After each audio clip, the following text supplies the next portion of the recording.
गंगा तरंग रमणीय जटाकलापम गौरी निरंतर विभूषित वामभागम नारायण प्रियमनंग मदापहारम वाराणसी पुरपतिम भज विश्वनाथम। काशी के अधिपति का पुण्य स्मरण करते हुए आप सभी को नमस्कार। आप सभी का हार्दिक स्वागत, वंदन एवं अभिनंदन। भारत के गौरवपूर्ण संस्कारों, ज्ञान एवं संस्कृति से जुड़े आपके अपने विशेष कार्यक्रम सुप्रभातम में मैं हूं आज के अंक में आपके साथ गवीश द्विवेदी। आइए सकारात्मक ऊर्जा के साथ इस कार्यक्रम का प्रारंभ करते हैं।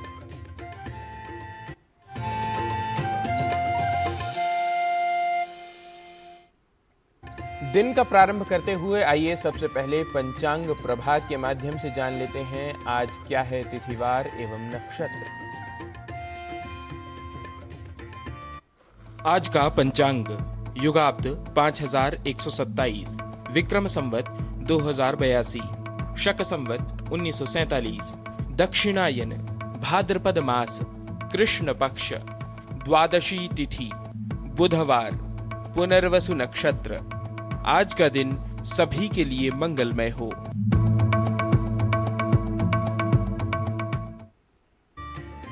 सुष्ठु भाषितम सुभाषितम।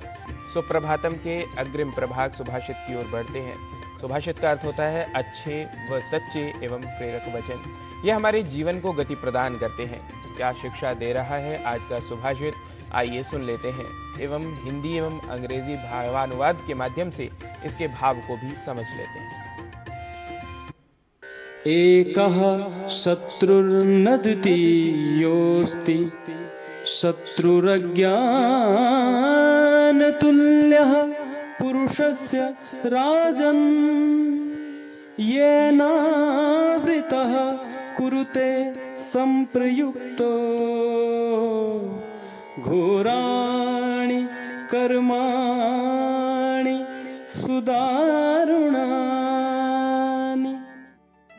अज्ञान से घिरकर और उससे प्रेरित होकर मनुष्य अत्यंत घोर और क्रूरतापूर्ण कर्म करने लगता है। इसलिए यह कहा गया है कि इस संसार में व्यक्ति का एक ही शत्रु है, वह है अज्ञान।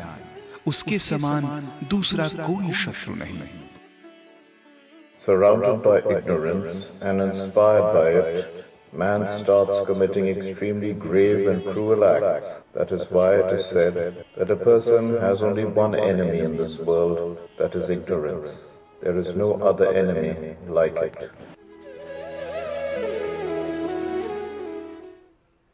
और सुभाषित के समानांतर अब बढ़ते हैं अग्रिम प्रभाग भारतीय ज्ञान परंपरा की ओर। अयोध्या सप्तपुरियों में सम्मिलित एक पवित्र नगरी है। सप्तपुरी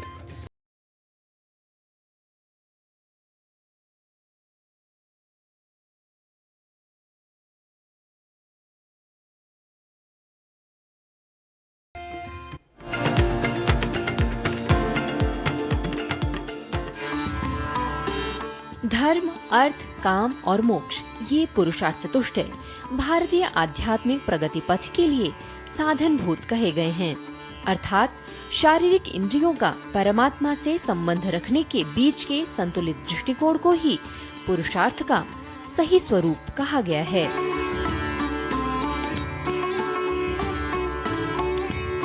चार पुरुषार्थों से समन्वित मनुष्य अर्थवान बनता है और सांसारिक मोह के सभी बंधनों से मुक्त होने के लिए व्यक्तित्व का निर्माण भी करता है। मोक्ष प्राप्ति के लिए अनेकों दिव्य स्थानों की महिमा हमारे शास्त्रों में विद्यमान है, यथा 12 ज्योतिर्लिंग, 4 धाम, 51 शक्तिपीठ इत्यादि। इसी क्रम में सप्तपुरियां भारत के 7 पवित्र सनातन तीर्थ स्थलों को संदर्भित करती हैं, जिनके दर्शन करने पर मोक्ष की प्राप्ति होती है। सप्तपुरियों में ही परिगणित है प्रभु श्री राम की जन्मस्थली अयोध्या नगरी। उत्तर प्रदेश में स्थित यह विशिष्ट नगरी है। त्रेता युग से कलयुग तक अपनी पहचान बनाने वाले अयोध्या नगर को ईश्वर का नगर भी बताया गया है। तुलसीदास जी ने रामचरितमानस में अवधपुरी के व्याख्यान में कहा है, बंदौ अवधपुरी अति पावनी सरजू सरी कलि कलुष नसावनी प्रणव पुर नर नारी बहोरी ममता जिन पर प्रभुइन थोरी। भूत शुद्धि तत्व के अनुसार यह पवित्र पावनी अयोध्या नगरी श्री रामभद्र के धनुषाग्र पर स्थित है। श्री राम धनुषाग्रस्था अयोध्या सा महापुरी। सप्तपुरियों में प्रथम पुरी अयोध्या मर्यादा पुरुषोत्तम भगवान श्री राम के भी पूर्ववर्ती सूर्यवंशी राजाओं की राजधानी रही है। अयोध्या नगरी कई साधु संतों की भूमि भी है। सरयू नदी के किनारे कई पवित्र घाट इस नगरी की सुंदरता को और भी अधिक बढ़ाते हैं। कई पवित्र स्थानों की तरह अयोध्या की भी 2 परिक्रमाएं होती हैं जो पुण्यदायक होती हैं। अयोध्या का महत्व सिर्फ धार्मिक नहीं है, बल्कि यह भारतीय संस्कृति, इतिहास और परंपराओं का भी महत्वपूर्ण भाग है। हाल ही में निर्मित श्री राम मंदिर भारत की आत्मा और सांस्कृतिक चेतना का भी प्रतीक है। त्याग, समर्पण और मर्यादा के द्योतक प्रभु श्री राम एक ऐसे नाम हैं जो सबको जोड़ते हैं और सबको प्रेरणा भी देते हैं। निधि तिवारी, डीडी न्यूज।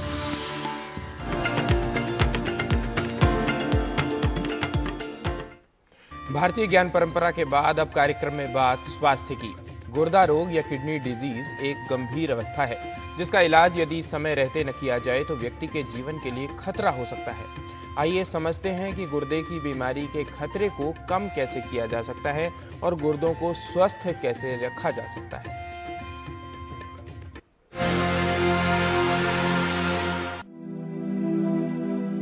गुर्दा रोग एक बड़ी समस्या है जो काफी लोगों को प्रभावित करता है। गुर्दे पर प्रभाव होने पर धीरे धीरे उसका कार्य प्रभावित होता है और गुर्दे के कार्य करने की क्षमता कम होने लगती है। जैसे डायबिटीज है, जिनको ब्लड प्रेशर है या परिवार में किडनी की डिजीज है, वो किडनी के टेस्ट जरूर करवाएं। किडनी के टेस्ट बड़े सिंपल हैं, हर कहीं पे छोटे से छोटे हॉस्पिटल में अवेलेबल हैं, जैसे KFT टेस्ट करवाना और यूरिन की जांच करवाना। किडनी हमारी एक बॉडी का बहुत ही इंपॉर्टेंट ऑर्गन है, हमें इसका ख्याल रखना पड़ेगा। अगर हम इसका ख्याल रखेंगे तभी हमारी बॉडी का ख्याल रखेगी। तो हमें समय समय पर इसका जांच कराना चाहिए, विशेषज्ञ का परामर्श लेना चाहिए और कोई भी बीमारी को इग्नोर नहीं करना चाहिए।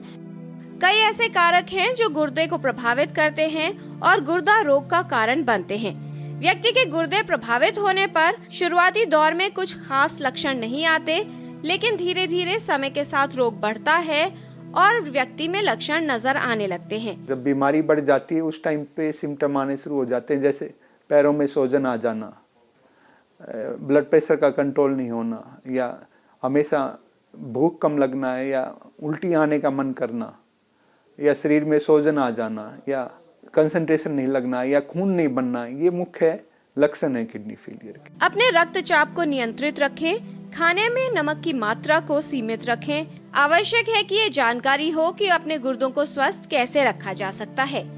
सबसे जरूरी है हम अपना ब्लड प्रेशर कंट्रोल रखें, ब्लड शुगर को कंट्रोल रखें, और over the counter pain killer drug है इनसे बचें। आप विदाउट डॉक्टर प्रिस्क्रिप्शन ना लें। जो डैश डाइट बोलते हैं, dietary advice to prevent blood pressure, dietary advice to prevent blood sugar, ये सबसे ज़रूरी है। रेगुलर खाना लीजिए, कम मात्रा में लीजिए, नमक की मात्रा एवरेज हो, और जो एनिमल डाइट है, एनिमल प्रोटीन डाइट है, वो कम मात्रा में लें। पानी का सेवन हमारा इतना होना चाहिए यूरिन का कलर पानी जैसा हो। जैसे जो वर्कर हैं या बहुत ही ज़्यादा गर्म दिन है तो उस दिन पानी का ज़्यादा सेवन कीजिए। सक्रिय और स्वस्थ जीवन शैली अपनाएं, जिससे गुर्दा रोग होने की संभावना कम हो और आपके गुर्दे ठीक रूप से कार्य करते रहें। किरण भारद्वाज, डीडी न्यूज।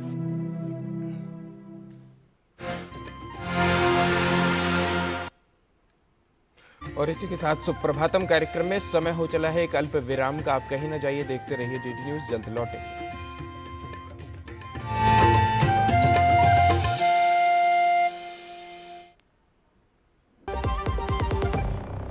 मैं हूं MDH बेसन, सुनहरे चने से बना, लेटेस्ट टेक्नोलॉजी से पिसा। अब आया हूं आपके घर, पोषण से भरा, स्वाद में खरा। बीकानेरी चने की दाल से बना सर्वश्रेष्ठ बेसन, MDH बेसन। LIC लाया है unit linked insurance plan index plus. जीवन बीमा पाइए और निफ्टी स्टॉक्स के साथ अपने मार्केट रिटर्न्स को तेजी से बढ़ाइए। इस अट्रैक्टिव कॉम्बिनेशन के साथ अपना कल सुरक्षित कीजिए। सिर्फ 2500 रुपए मंथली प्रीमियम से शुरुआत कीजिए। आज ही LICindia.in पर जाएं। बिजली का बिल, किराना, स्कूल फीस सब हो गया। बन गया बजट? हाँ, 5,000 बच गए। तो नई साड़ी ले ले ना, पिछले महीने तो ली थी। एक और नहीं, पहले बजट बनाओ, फिर छोटी छोटी बचत को बैंक में सेव करो और पैसों को बढ़ते देखो। बढ़िया। जाओ भाई। आरबीआई कहता है, वित्तीय समझदारी समृद्ध नारी।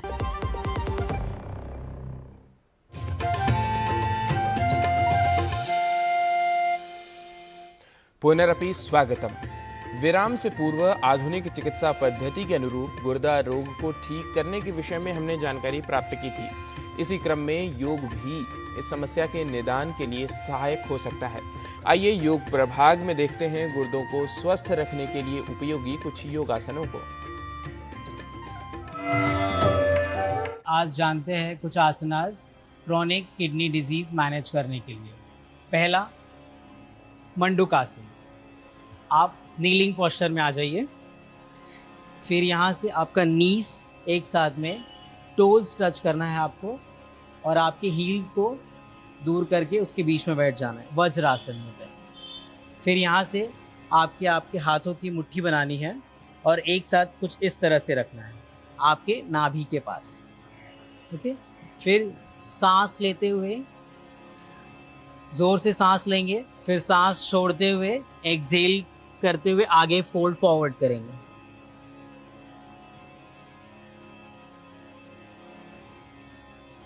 फिर धीरे से सांस लेते हुए ऊपर आ जाएंगे। फिर इसी तरह 2-3 बार दोहराएंगे। अब देखते हैं दूसरा आसन, नौकासन। सीधे बैठेंगे दंडासन में और आपकी बैक सीधी रखते हुए इनहेल करते हुए दोनों पैर को ऊपर उठा लेंगे, नी सीधा रख के, बैक स्ट्रेट, आपकी चेस्ट ओपन होगी एंड दोनों हाथ सीधा। आपके कोर को एंगेज करेंगे। इस स्थिति में कुछ देर होल्ड करेंगे और धीरे से रिलीज। अगर ये मुश्किल है तो नीज बेंड करके भी कर सकते हैं। अगेन धीरे से पैर ऊपर लेंगे, बैक स्ट्रेट रखते हुए यहाँ नीज बेंड कर लेंगे। यहाँ भी आपके कोर को एंगेज रखना है और हाथों को इस तरह से सीधा। इस स्थिति में कुछ देर होल्ड करेंगे एंड फिर रिलीज कर देंगे। आइए अब कुछ और टिप्स जानते हैं योग गुरु हंसा माँ से। नमस्कार। किडनी डिजीज में बहुत ध्यान देना पड़ेगा कि हम पानी सफिशिएंट पिए, जिससे यूरिक एसिड धुल के बाहर जाए, शरीर में ना जमा रहे। बहुत ज़रूरी है कि हम कोशिश करें कि चलते फिरते रहें, क्योंकि किडनीज में दबाव तब आता है जब आप लंबे समय बैठे रहते हो, वो भी आरामी स्थिति में बैठे रहते हो। सीधा बैठना और एक्टिव रहना बहुत ज़रूरी है। विटामिन सी हाई हो, ऐसा फ्रूट्स और ऐसा खाना खाना ज़्यादा अच्छा रहेगा किडनी डिजीज़ के लिए।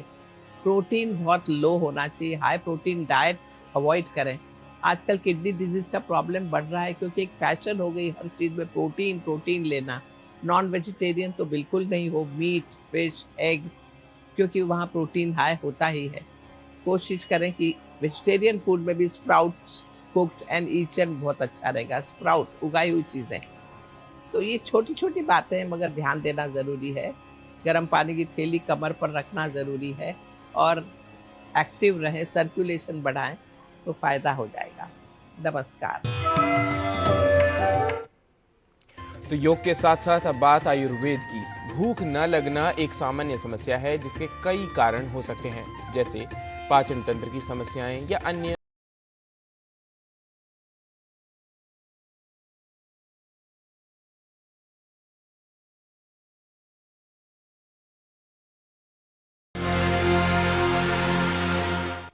कहते हैं कि सारे रोगों का मूल जड़ पेट की बीमारी है। यदि जिसका पेट ठीक, उसका आरोग्य ठीक। मंद अग्नि, यदि आपको भूख ना लगे, भूख एक ऐसी भगवान की दी हुई विधा है, चाहे वो कार्य में हो, काम में हो या शरीर के विषय में, भूख होना बहुत जरूरी है। जिनको भूख नहीं होती वो कोई काम भी नहीं करते, जिनको भूख नहीं होती आगे बढ़ने की, वैसे ही शरीर में भूख नहीं होगी तो भोजन नहीं पचेगा। ऐसी स्थिति में क्या करें? यदि लोगों की भूख कम हो जाए तो आचार्य कहते हैं नागरजम धान्यक नागरजम क्वाथम पाचन दीपन उत्तमः। जिस किसी को भूख ना लग रही हो, खाना ना पच रहा हो, वह 5 ग्राम धनिया का पाउडर और 2 ग्राम सौंठ ड्राई जिंजर का पाउडर मिला करके यदि 200 ml पानी में डाल के सुबह सुबह खाली पेट सेवन करता है तो आचार्य कहते हैं कि उसको भूख अवश्य लगेगी और जो भी कुछ खाएगा वह पचेगा। और यदि बहुत रुचिकर आहार होने के कारण आप अधिक भोजन कर जाते हैं तो भोजनोपरांत भी आप धनिया और सौंठ की ये चाय अवश्य पिएं। आप देखेंगे कि आपका आरोग्य अद्भुत होगा, क्योंकि आपने जो भी कुछ भोजन किया है वह पच करके शरीर को शक्ति देगा। नमस्ते। आयुर्वेद के बाद अब बात संस्कृत की। ज्ञान जिज्ञासा के अतिरिक्त अन्य किसी स्रोत से स्वतः प्राप्त नहीं हो सकता। अतः आप और हम जिज्ञासु बने तो संस्कृत में निहित ज्ञान राशि हमें स्वतः प्राप्त होने लगेगी। वैसे आपके जिज्ञासु होने के साथ संस्कृत सिखाने के लिए हम तैयार होते ही हैं।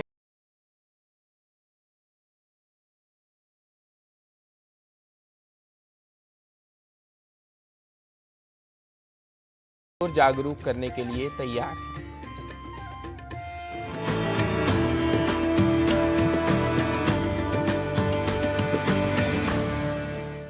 नमोस्तु सर्वेभ्यः। साभिनंदनं स्वागतं करोमि सर्वेषाम्। अहं नारायण दत्तमिश्रः संस्कृत पाठशालायाः एतस्यां हि कक्षायां दैनन्दिनानुगुणं संस्कृत पाठशालायां किमपि नवीनं वयं जानीमः। अभी दैनन्दिनानुगुणं बोलने के क्रम में मैंने ऐ इस अक्षर का विशेष रूप से उच्चारण किया है और आज संस्कृत की इसी विशेष रूप से परिष्कृत, संशुद्ध और वैज्ञानिक लेखन और उच्चारण की प्रवृत्ति के साथ हम ऐ इस अक्षर के संशुद्ध उच्चारण और लेखन को कुछ शब्दों या उदाहरणों को रख समझ लेते हैं, जान लेते हैं। एक शब्द है सैन्य या सैन्यम, जिसका प्रयोग सैन्य या सैन्यम इस रूप में ही करना चाहिए, न कि सैन्य या सैन्यम इस रूप में। पर हम में से कई ऐ को भी ए या ऐ इस रूप में उच्चारण कर जाते हैं। और हाँ, इसका कारण अवश्य ही आज की भाषा की उच्चारणगत प्रवृत्ति या क्षेत्रगत उच्चारण की दुष्प्रवृत्ति को कहा जा सकता है। पर संस्कृत के संस्कृतत्व को ध्यान में रख ऐ इस शब्द का उच्चारण इसके संस्कृतानुसार शुद्धतम स्वरूप में अर्थात ऐ इस रूप में ही किया जाना चाहिए। यह हमें विशेष रूप से ध्यान में रखना चाहिए। एक शब्द है ऐश्वर्य या ऐश्वर्यम, जिसे हम कुछ आधुनिक भाषाओं की शैली का अनुकरण कर या शीघ्रतावश या कहें कि अनवधानतावश ऐश्वर्य या ऐश्वर्यम इस रूप में बोल और कभी कभी तो लिख भी जाते हैं। अतः यह अवश्य ध्यान रखें कि ईश्वर शब्द के भाव को बताने वाला शब्द ऐश्वर्य नहीं बल्कि ऐश्वर्य है। ऐसे ही कई शब्द हैं जो भावार्थक प्रत्यय के प्रयोग के बाद हमें ऐ इस अक्षर के साथ प्राप्त होते हैं। जैसे इच्छा से ऐच्छिक या ऐच्छिकम, इतिहास से ऐतिहासिक या ऐतिहासिकः, विभव से वैभव या वैभवम, नीति से नैतिक या नैतिकम। वस्तुतः ए को ऐ के रूप में समझने की जो प्रवृत्ति बल्कि दुष्प्रवृत्ति देव को दैव जैसे दुष्प्रयोगों में दिख पड़ती है, उसी तरह ऐ को ए इस रूप में भी समझने की दुष्प्रवृत्ति दिखती है। इसलिए ही हम में से कई ऐच्छिक या ऐच्छिकम, ऐतिहासिक या ऐतिहासिकः, वैभव या वैभवम, नैतिक या नैतिकम जैसे अशुद्ध प्रयोग कर जाते हैं। अब बढ़ते हैं एक विशेष उदाहरण की ओर जो संस्कृत व्याकरण में अत्यंत प्रसिद्ध है। वह शब्द है धातु अर्थात क्रिया का उपैति, जिसका अर्थ होता है आता है या सामने आता है। यहाँ उपसर्ग के बाद इण गतौ इस गतिपरक अर्थ वाले धातु का प्रयोग है और प्र और धातु के एति इस रूप के मेल से जो शब्द बनता है वह बनता है उपैति, उपेति नहीं। कहने का अर्थ यह कि जैसे ए को ऐ इस रूप में लिख जाने और उच्चारण करने की प्रवृत्ति साधारण अशुद्धि या किसी आधुनिक भाषा या क्षेत्रगत प्रभाव के कारण से ही उत्पन्न हुई हो, ऐसा नहीं है। यह हम आपको बता ही चुके हैं, क्योंकि मूल संस्कृत प्रयोक्ताओं द्वारा भी ए को ऐ इस रूप में व्याकरण के कई नियमों के साथ ही परिष्कृत रूप में लिखा और बोला जाया करता है। तो इसी प्रवृत्ति को ऐ इस अक्षर को ए इस रूप में समझने की कभी कभी भूल से हम माप सकते हैं, देख सकते हैं। ऐसे में हम कुशल संस्कृत प्रयोक्ता बनकर अर्थात व्याकरण को आधार बनाकर बल्कि लोक व्यवहार में शुद्ध और अशुद्ध शब्दों के व्यवहार को कुशलता से समझ सकें, यह अपेक्षित होता है। वैसे कुछ विशेष उदाहरण भी प्राप्त होते हैं, जैसे प्रेड की यति और प्रेड की यति, ये दोनों ही शब्द बनते हैं। अर्थात कुछ शब्द संस्कृत में ऐसे हैं जहां ए और ऐ दोनों ही उच्चारण वह भी एक ही शब्द में प्राप्त होते हैं। संभवतः इन्हीं कुछ शब्दों के कारण ए और ऐ के उच्चारण का भेद कुछ भाषाओं के शब्दों में या कहें कि कुछ लोगों में मिटता सा प्रतीत हो जाता है। इसलिए ही सेना को सेना इस तरह से उच्चारण करने की प्रवृत्ति दिख पड़ती है। पर इसके साथ ही हमें यह भी ध्यान में रखना चाहिए कि कुछ शब्द या उदाहरण तो ऐसे होते ही हैं जो अपवाद या विशेष शब्द या उदाहरण के रूप में स्वीकारे जाते हैं। तो ऐसे में इन अपवादों को या विशेष उदाहरणों या प्रयोगों को बाकी के शब्दों के शुद्ध लेखन, उच्चारण व प्रयोग के क्रम में हमें घालमेल करने की आवश्यकता नहीं है, यह अत्यंत आवश्यक है। तो इस तरह से आप ऐ और ए इन दो अक्षरों के बीच के अंतर को समझकर स्वयं को संस्कृत, परिष्कृत और सुसंस्कृत स्वरूप में स्थापित कर सकें। तो इसी सत्परामर्श के साथ अधुना संस्कृत पाठशालायाः एतस्याः कक्षायाः समापनं कुर्मः। सर्वांच नुमः।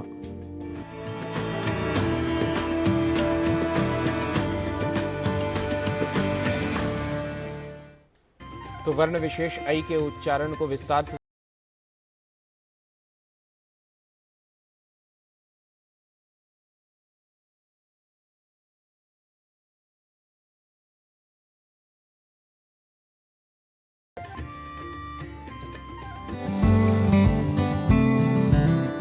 सूखते गिरते और बीमार वृक्षों का इलाज कर उन्हें फिर से स्वस्थ बनाए रखने का ये दृश्य ये बताने के लिए काफी है कि अब इन वृक्षों की तीमारदारी की पूरी व्यवस्था हो गई है। ये ट्री एम्बुलेंस हैं। शहर में जगह जगह ये ट्री एम्बुलेंस पहुंचकर सड़क किनारे और पार्कों में बीमार और दम तोड़ रहे पेड़ पौधों का इलाज कर रहे हैं। ये पहल है फरीदाबाद के विक्टोरा लाइफ फाउंडेशन की। तस्वीरों में आप देख सकते हैं कि किस तरह ट्री एम्बुलेंस सड़क किनारे बीमार पेड़ पौधों की देखभाल कर रही है। तमाम पेड़ों की गहनता से जांच और फिर इलाज। ये देखिए कैसी टीम ने दीमक लगे एक पेड़ का इलाज करते हुए उसमें दवाइयों का छिड़काव किया। वहीं पार्क में सूख चुके पेड़ों को फिर से लगाने की बात कही। इस तरह से जिस भी पेड़ का ट्रीटमेंट किया जाता है उस पर लंबे समय तक निगरानी भी रखी जाती है, जब तक कि वह पूरी तरह से स्वस्थ नहीं हो जाता। सभी पेड़ों का डाटा अपनी नोटबुक में दर्ज कर रखा जाता है। रोडों पे निकलते हैं, पार्कों में निकलते हैं, पेड़ों को चेक करते हैं। किसी पेड़ को ट्री गार्ड की जरूरत नहीं है, वो ट्री गार्ड हटा के जिनकी जरूरत है वहाँ लगा शिफ्ट कर देते हैं। कोई सूख रहे होते हैं उनके पानी दवाई देखते हैं, क्या उनमें मतलब किस चीज़ की आवश्यकता है। दीमक लग रहे हैं तो दीमक कैसे ना लगे उसके लिए भी हमारे पास दवाइयाँ रखी है, खाद रखे हैं। कहीं कहीं ट्री गार्ड ऐसे हैं जिसमें पेड़ नहीं है, वहाँ पेड़ नया पेड़ इंस्टॉलमेंट करते हैं और उनकी प्रॉपर तरीका से बराबर देखभाल करते हैं कि मतलब हमने जो कल चेक करके आया 2 दिन बाद फिर जाते हैं कि वो सही कंडीशन में है नहीं है, और दोबारा उनको मतलब ऐसा नहीं कि एक बार देख लिया कर दिया तो छोड़ दिए, उन पर बराबर हमारी निगरानी रहती है। लोगों के बीच जब ये एम्बुलेंस जा रही है तो लोगों के मन में एक बहुत ही अलग तरीके की उत्सुकता दिख रही है। और यहाँ हमने देखा जो 20-22 साल पुराने पेड़ हैं, दीमक लगा हुआ है, तो उसको किस तरीके से ट्रीटमेंट किया जा सकता है, जो हमारे एक्सपर्ट हैं उनके साथ उसको देखा जाएगा। साथ में यहाँ कुछ पौधे सूखे हुए हैं, वहाँ पे पौधारोपण किया जा सकता है। और भी ऐसी कोई ज़रूरत होती है तो हमारी टीम सर्वे करती है और वहाँ ज़रूरत के हिसाब से फिर उसका समाधान करने का प्रयास किया जाएगा। मकसद साफ है, कि आज सिर्फ पेड़ पौधे लगाना ही काफी नहीं, बल्कि उन्हें बचाना भी बेहद जरूरी है। विक्टोरिया लाइफ फाउंडेशन पौधों को बचाने के लिए जहां ट्री गार्ड भी लगा रही है, वहीं उनकी अच्छे से देखभाल भी कर रही है और अपनी इस मुहिम के साथ RWA और छात्रों के अलावा अन्य संस्थाओं को भी जोड़ रही है। हरियाणा के फरीदाबाद से सुधीर की रिपोर्ट, DD न्यूज।